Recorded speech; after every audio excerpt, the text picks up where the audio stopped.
Welcome to another episode of Success Blueprint. I'm your host, Scott Hansen, and as you know, it's on the show Success Blueprint that we get the opportunity to really peek behind the curtain and get inside the minds of some of the most successful entrepreneurs, business execs, media professionals, athletes, politicians, and everybody doing not only great things in their business, but also in their community. And today is absolutely no different. I am sitting with a real talent, Miss Allyson Case, and Allyson is the CEO and founder of Integro Rehab. Allyson, welcome to the show. Thanks, Scott. Great to be here. Absolutely. So could you tell our audience a little bit about what Integro Rehab is and sort of the clients that you represent?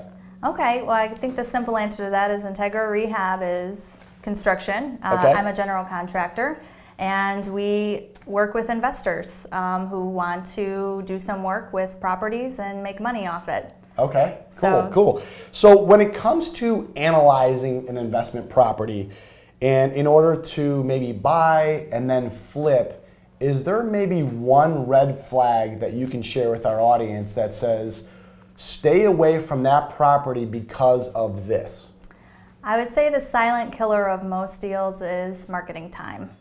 Marketing time, so what does that mean? So marketing time is how many days that properties are on the market. Okay. So what you want to see is if you see high sales prices, you want to see low marketing times, because that means that there is supply and demand happening. Okay. If you're seeing high prices and long marketing times, that means that something's wrong with the market. Something's about to break. Okay. So that's a big now, if someone's just brand new getting into the investment space and they see all these TV shows, these reality shows, and they make it look so simple and so easy, as maybe a brand new investor, I know for such a long period of time, real estate has really created a lot of wealth for a lot of people, but you have to be sort of, they all say, the right place at the right time, but you have to be the right person. You have to know someone maybe like you. What's one piece of advice or a success strategy that you can share with our audience that if they're brand new, this is what's a must? You have to leverage your assets. Okay. So what that means is, you know, you have all this money and you're excited and you want to flip a property, you know, or you want to buy an investment property. A lot of my clients are long-term investors, meaning that they want to buy rental property. You know, you say, it's very common to say, oh, I want to buy a 2-flat, you know, and I'm going to rent out the first unit, I'm going to live in the second unit, and that first unit's going to pay my mortgage. Exactly. Great philosophy. But you still have to leverage that property. So what you do is you buy a 2-flat that's a little bit dilapidated, and you do some minor renovations to it and get a little bit of equity. So let's say you buy something for $300,000.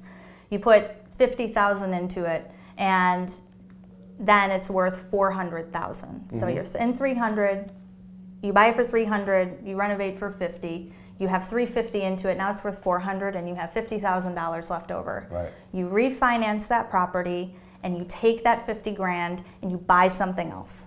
It's about leveraging your assets. You have to make your properties work for you. And it's not just about rental income.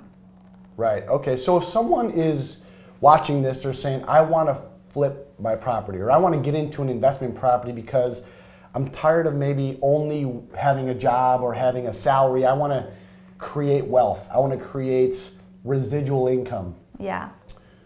Is there, besides, like we talked about, location, or besides other factors, when someone wants to hire you as a general contractor, what do they get when they hire you? Besides, obviously, your expertise, explain a little bit of what they get when they buy and hire Allyson Case. Aside from my winning personality. Of course. Okay, so I just want to clarify.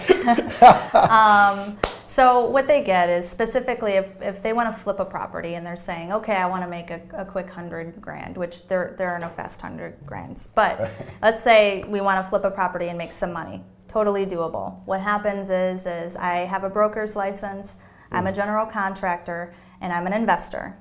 So I come in and I say, okay, we're going to find these properties, and we're going to walk in and we're going to look at 5 to 10 properties and scope it out. And I say, okay, we're in this property, this is how much it is, this is the dollar per square foot, this is what the construction cost will likely be, and then this is what it's worth after we renovate it. And so I put the whole deal together, and put everything in round numbers and actual numbers.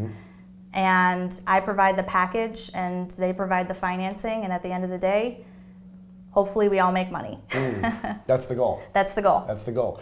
So you are truly the one-stop shop then, because you act as their real estate broker, you act as someone that goes out and helps them find the properties, but then you also act as the general contractor that does the rehab, because at the end of the day, I think we were talking off camera, you said that when you make money when you're really embedded with your clients, because when you make money when you guys ultimately make a profit together. Yes, I am an investor with the flipping clients. We are in partners, we are investors together. So I bring in construction at time and material, and that's it. I mean, then we're in it, and everybody that's involved is incentivized to make as much money as we can on the flip end. And if you don't make money, I don't make money. Okay, great business philosophy actually. So you're in a predominantly male-dominated field. Yes. And here you are as a woman. Does that affect your business at all, or do the guys in the industry look at you differently because you're a woman? Or I'm sure you're a scrapper, I'm sure you have thick skin, but does that affect your business at all? I haven't really seen it. I think on the construction side, definitely, you know, on the sub side, so I have like a very tall Polish Highlander as my superintendent, you know, helping me negotiate. I think on the construction side, it's a lot tougher than on the brokerage side. You know, I think kind of the white collar industry is a lot more amenable to a woman knowing what she's talking about. But I haven't really seen it too much, and probably that because 100% of my business is referral.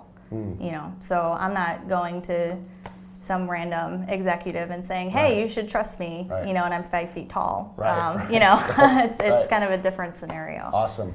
I want to shift gears with one last question, because I know you're also very passionate about something else other than construction, which is being a sailor. Yes. So do you sail competitively or just for fun? Both. Both? Yes. Wow, okay. Yeah, so I sail on a T10 called Mutiny. What's a T10? A T10 is a tartan 10. Okay. And in Chicago, it's kind of not a well-known fact that we have a lot of competitive sailing. And the T10 fleet is the largest fleet. I think there's over 30 boats. And it's intense, and it takes up our whole summer. But yeah, we compete against boats. We do the Chicago to Mac race. We have 2 national regattas in Chicago, which are the Nude, N-O-O-D, and the Verve Cup, which is in August. So yeah, there's a ton of crazy people in the water trying to make boats go faster, and you know, you have 30-foot boats all rounding the same mark at the same time, and I don't really drive the boat, I just sail it. And when you say just sail it, you're one of many crew members that's actually literally working the entire time. Yeah, there's on the Tartan 10, there's 7 on board, but we have 70-foot boats that have in excess of 12 on board just to make it go.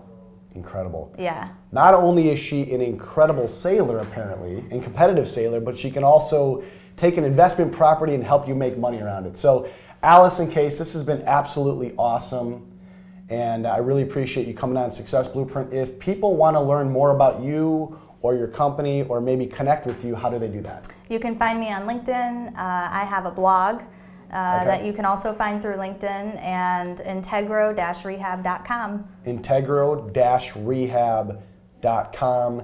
And you also have a blog. Are you on Twitter? I'm not on Twitter. Email? I am on email. Yes. acase@integro-rehab.com. Well, there you go. Well, this has been another episode of Success Blueprints. Again, I'm your host, Scott Hansen. And don't forget, if you want to be coached by me, if you're a business owner and you're looking for a free strategy session, you can do that by emailing me, scott@scotthproductions.com. Until next show, go out and live with passion, because you absolutely deserve it. Take care.